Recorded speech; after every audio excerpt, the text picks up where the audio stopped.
Hello, ഞാൻ എല്ലാവരും എൻ്റെ ചാനലിലേക്ക് സ്വാഗതം ചെയ്യുകയാണ്. ഇന്ന് ഞാനിവിടെ ഉണ്ടാക്കാൻ പോകുന്ന വിഭവം എന്ന് പറയുന്നത് ചതുരപ്പയർ മെഴുക്കുവരട്ടിയാണ്. പാൻ ചൂടായിട്ടുണ്ട്. ആവശ്യത്തിന് വെളിച്ചെണ്ണ ഒഴിച്ചു കൊടുക്കണം. മെഴുക്കുവരട്ടിയാണ്, അപ്പോൾ ഇച്ചിരി വെളിച്ചെണ്ണ വേണം. ചട്ടി ചൂടായിട്ടുണ്ട്. അതിലേക്ക് ചതച്ച വറ്റൽമുളകാണ് ഇട്ട് കൊടുക്കുന്നത്. ഇതിലേക്ക് 2 അല്ലി വെളുത്തുള്ളി, ഒരു ചെറിയ പീസ് ഇഞ്ചി ചതച്ചത്. ഈ പരുവം ആകുമ്പോഴത്തേന് ആവശ്യത്തിന് ചുവന്നുള്ളി, ഒരു 3 പച്ചമുളകും. ഉള്ളിയൊക്കെ ഈ പരുവം ആകുമ്പോഴേക്ക് 6 ചതുരപ്പയറാണ്. ഒരുപാട് മുറ്റാത്ത ചതുരപ്പയർ വേണം. മെഴുക്കുവരട്ടിക്കായാലും തോരനായാലും നമ്മൾ എടുക്കാൻ അതിട്ട് അങ്ങോട്ട് ഇളക്കി കൊടുക്കാം.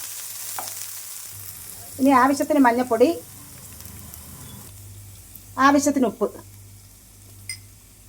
കറിവേപ്പില. ചതുരപ്പയറിന് അല്പം വേവുണ്ട്, അതുകൊണ്ട് നമുക്ക് അല്പം കൈവെള്ളം തളിച്ച് കൊടുത്തേ പറ്റൂ. ഇച്ചിരി കൈവെള്ളം മതി. എന്നിട്ട് ആവിൽ നിന്ന് അത് വെന്തോടും. ഫ്ലെയിം താത്ത് വെച്ചിട്ട് അടച്ചു കൊടുക്കും. ആവിയിൽ വേവട്ടെ.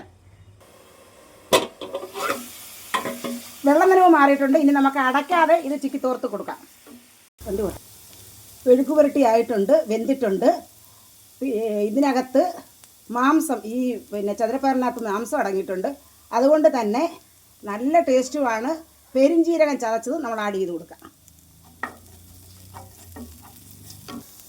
പെരുംജീരകത്തിൻ്റെയും ചതച്ച മുളകിൻ്റെയും പച്ചമുളകിൻ്റെയും വെളുത്തുള്ളിയുടെയൊക്കെ മണം നന്നായിട്ടായിട്ടുണ്ട്. വളരെ ടേസ്റ്റാണ്. വളരെ ടേസ്റ്റായ ഒരു വിഭവമാണ്. ഇത് മാത്രം മതി നമുക്ക് ചോറ് കഴിക്കാൻ. ഈ കാണും വരെയും ബൈ ബൈ.